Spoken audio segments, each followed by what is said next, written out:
दोनों नेत्री उठছে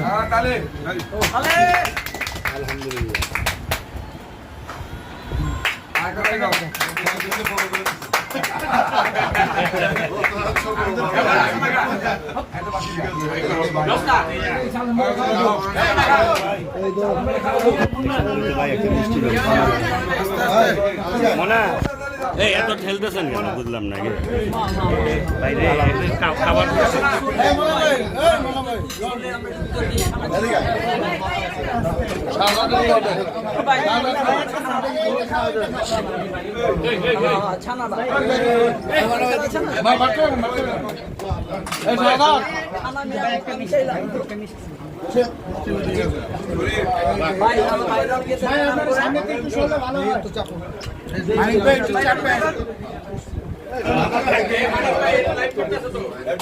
মানিক ভাই চাপে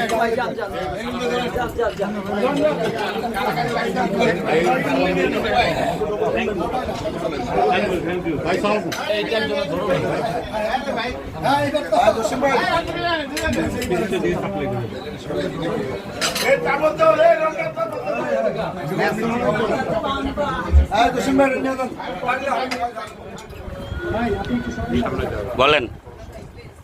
আমি অত্যন্ত খুশি আমরা আমাদেরকে দায়িত্ব দেওয়ার পরে যে টিম নিয়ে আমরা কাজ করছি এবং আমি এর আগেও মহানগর কমিটির ব্যাপারে যখন চেয়ারম্যান সাহেব বলে তখন আগ্রহের কোনো আপত্তি নাই, তবে আমাদের যারা কাজ করছে তাদের প্রতি থেকে যদি আপনি দায়িত্ব দেন খুশি হব।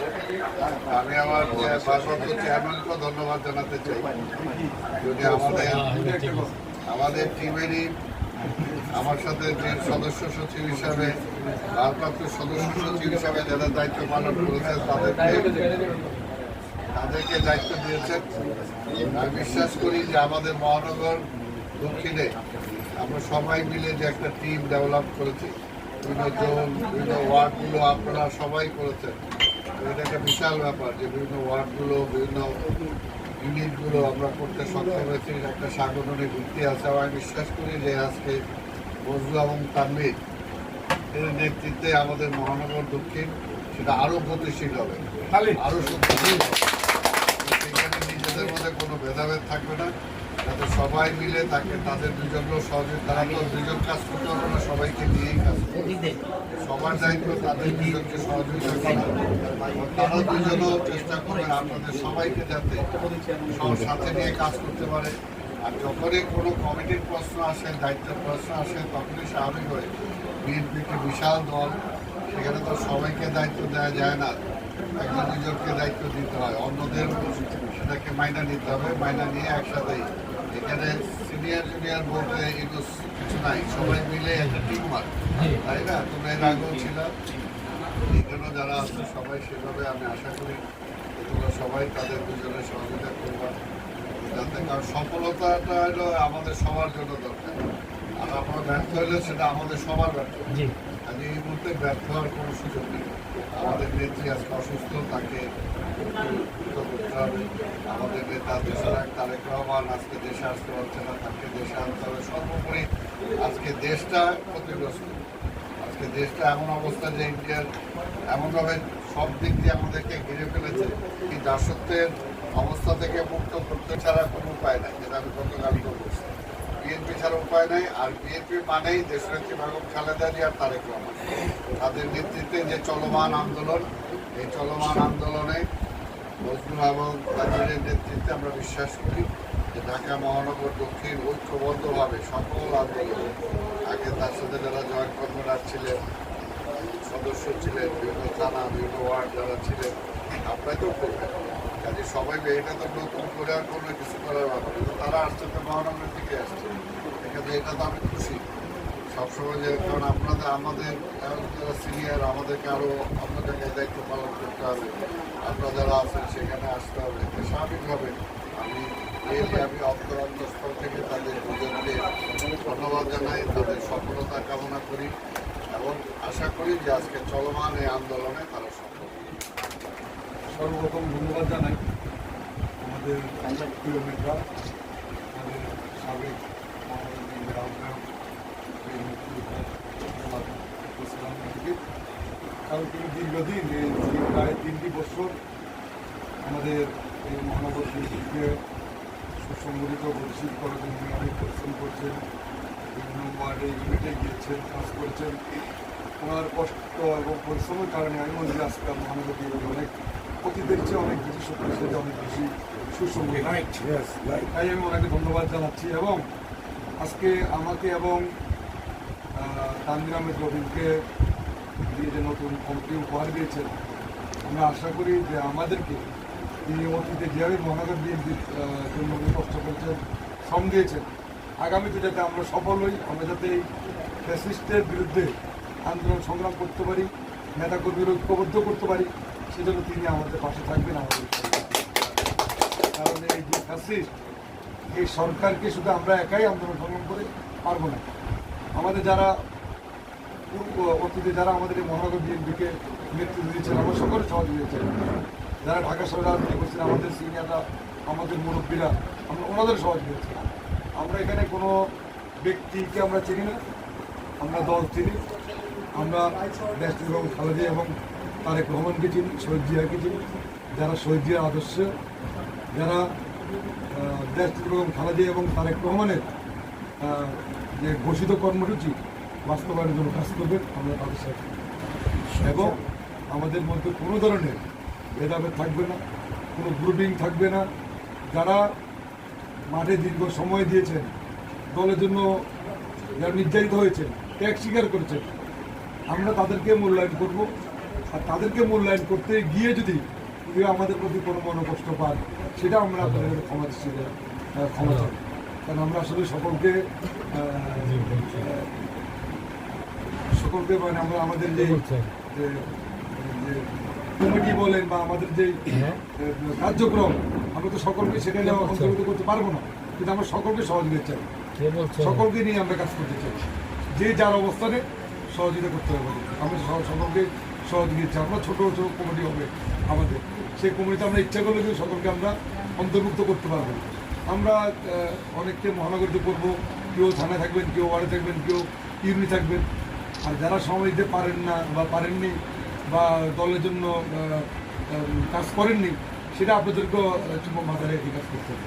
কারণ আমরা ইচ্ছা করলে সবাইকে রাখতে পারবো।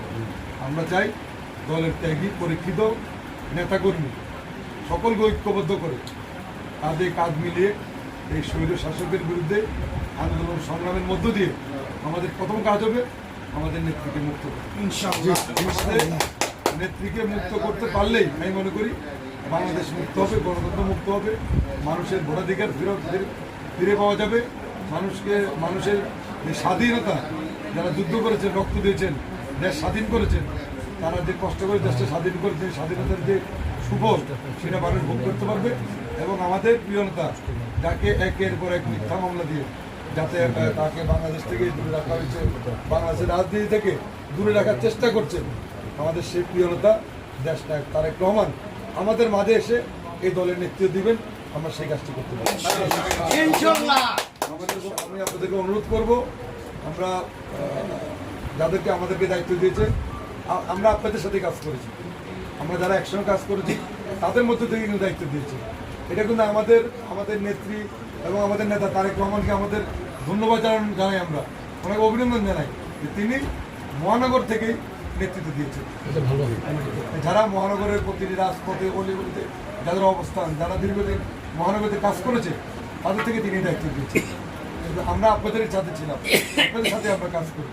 সুতরাং আমরা আগামী দিনেও উনি যে আশা আকাঙ্ক্ষা বুকে ধারণ করে আমাদেরকে দায়িত্ব দিয়েছেন, আমরা আশা করি আপনাদের সকলকে সাথে নিয়ে আমরা সেই পথটা করব। আপনাদের সহযোগিতা চাই। ঠিক তেমনিভাবে আমাদের সাবেক আহ্বায়ক সহ যারা সাবেক মহানগর নেতৃত্ব দিয়েছেন, ওনাদেরও আমরা সহযোগিতা চাই। সকলকে সাথে নিয়ে আমরা এই ফ্যাসিস্টদের বিরুদ্ধে রাজপথ আন্দোলন করছি। সেজন্য আমাদেরকে সকলকে প্রস্তুত হওয়ার জন্য আমি পুরস্ত হব। আলহামদুলিল্লাহ, উনি যেটা তৈরি করে গেছেন, এখান থেকে আমরা দুজন আসছি এবং এটা কৃতিত্ব তার কাছেও যায়। তাকে আমরা ধন্যবাদ জানাই, কারণ উনি আমাদেরকে কাজ করার অনেক সুযোগ করে দিয়েছে, অনেক স্পেস দিয়েছে। তো অনেক কিছু তার কাছ থেকে অনেক কিছু আমরা শিখেছি। আমরা তার এই ভালো কাজগুলি আমরাও ইমপ্লিমেন্ট করবো, যাতে পরবর্তী নেতৃত্ব দল আমাদের মধ্যে থেকে ঠিক হয়। আমরা মনে করি যে ঢাকা মহানগর দক্ষিণ বিএনপির নেতৃত্ব ঢাকা মহানগর দক্ষিণ থেকে আসা উচিত, কারণ আমাদের অলি গলি প্রত্যেকটা নেতাকর্মীর জানা দরকার। আপনারা জানেন যে ফ্যাসিস্ট শেখ হাসিনার বিরুদ্ধে যে আমরা আন্দোলন সংগ্রাম করে যাচ্ছি অনেক কঠিন, কারণ তারা এমন কোনো কাজ নেই, এমন অমানবিক কাজ করে নেই যেটা বাকি আছে। আমাদের বহু নেতাকর্মী তারা হত্যা করেছে, গুম করেছে, এখনও জেলে পুষে রেখেছে। আপনারা জানেন যে তাদের সাথে আমরা নিরস্ত্রভাবে আমাদের সশরীরে তাদের সাথে আমরা সংগ্রাম করে যাচ্ছি। দেশটিতে বেগম খালেদা জিয়া গতকালকে ভোর 5টার সময় আবারও হসপিটালে ভর্তি হয়েছেন। ওনার শরীর আসলে ভালো নয়। তো যেটা আমি বলতে চাচ্ছি, আসলে ভারপ্রাপ্ত চেয়ারম্যান সাহেব আমাদের উপর আস্থা রেখেছেন। আমরা ব্যক্তি স্বার্থের ঊর্ধ্বে উঠে দলের স্বার্থ, দেশের স্বার্থে আমরা সবাইকে নিয়ে কাজ করব। আমাদের মধ্যে কোনো গ্রুপিং নেই। আমরা ব্যক্তি স্বার্থে কাউকে বাদ দেবো না বা ব্যক্তি স্বার্থে কাউকে ডাবায় রাখবো না। আমরা যে যেখানে কাজ করতে পারবেন সেখানে আমরা তাদেরকে নিয়ে আসবো, যাতে দল উপকৃত হয়। দল যদি উপকৃত হয়, দেশ উপকৃত হবে। দল যদি ঠিকভাবে কাজ করে, এই বাংলাদেশের মানুষ তাদের ভোটাধিকার ফেরত পাবে, শেখ হাসিনার পতন ঘটবে। আমরা সবাই একসাথে কাজ করেছি গত আন্দোলনে। আমাদের ঢাকা মহানগর দক্ষিণ থেকে অগণিত নেতাকর্মী গ্রেফতার হয়েছেন, জেলে গিয়েছেন, হামলার শিকার হয়েছেন, মামলার শিকার হয়েছেন। আমরা কোথাও ব্যর্থ হইনি। ব্যর্থ এই সরকার, যেটা আঙ্কেল বারে বারে বলে, ব্যর্থ প্রশাসন, কারণ তারা বাংলাদেশের যে মানুষের যে মনের কথা তারা বুঝতে ব্যর্থ হয়েছেন। তারা বাংলাদেশের মানুষের ম্যান্ডেট পায়নি এবং পাবেও না। তা আমরা আপনাদের সহযোগিতা চাই। আমরা চাই যে আগামী অতি দ্রুত আমাদের ঢাকা মহানগর প্রত্যেকটি ইউনিট, ওয়ার্ড এবং থানা এবং পরবর্তীতে মহানগর গুছিয়ে আমরা একসাথে মাঠে নেমে দেশটিকে বেগম খালেদা জিয়াকে মুক্ত করতে হবে। দেশটিকে বেগম খালেদা জিয়া আমরা যদি তাকে মুক্ত করতে না পারি, এই কলঙ্ক আমাদের সবার ঘাড়ে যাবে। আমরা সবাই কলঙ্ক নিয়ে আমাদেরকে বাঁচতে হবে। তাই আজকে আমি মনে করি যে আমাদের কোনো ব্যক্তি স্বার্থ নাই। চেয়ারম্যান সাহেব গতকালকে একটি কথা বলেছেন, আসলে বুদ্ধিমান যারা তারা যে কিছু কথা বলে এটা কাজে লাগে। দেখেন, আমরা কিন্তু এইভাবে চিন্তা করি না। আমাদের মহানগরের প্রত্যেকটি আমাদের কাজ, আমাদের অ্যাকশন বাংলাদেশের মানুষের সাথে ওতপ্রোতভাবে জড়িত, এবং তারা আমাদের ঢাকার দিকে তাকিয়ে আছেন। বাংলাদেশের মানুষ তখনই মাঠে নামবে যখন সারা দেশের মানুষ নামবে, তখন আমরা বুঝিয়ে ঠিকভাবে নামতে পারবো। আমরা যখন তাদেরকে বুঝাইতে পারবো যে তাদের নিরাপত্তা দিতে আমরা প্রস্তুত আছি, তাহলেই দেশের মানুষ নামবে এবং এই ফ্যাসিস্ট শেখ হাসিনার বিরুদ্ধে যুদ্ধ করবে। আমি আঙ্কেল আপনাকে ধন্যবাদ জানাই। আমরা যখন আপনার সাথে কাজ করছি, আশা করি আমরা আপনাকে সর্বাত্মক সহযোগিতা করেছি এবং আমরা আশা করি আপনি এখনো আমাদের অভিভাবক। আমাদের ভুল ত্রুটি হলে আমাদের কোনো সুন্দর দৃষ্টিতে দেখবেন এবং আমাদের পিছন থেকে আমি চাই যে আপনি আমাদেরকে গাইড করবেন এবং আমাদেরকে দিক নির্দেশ করবেন।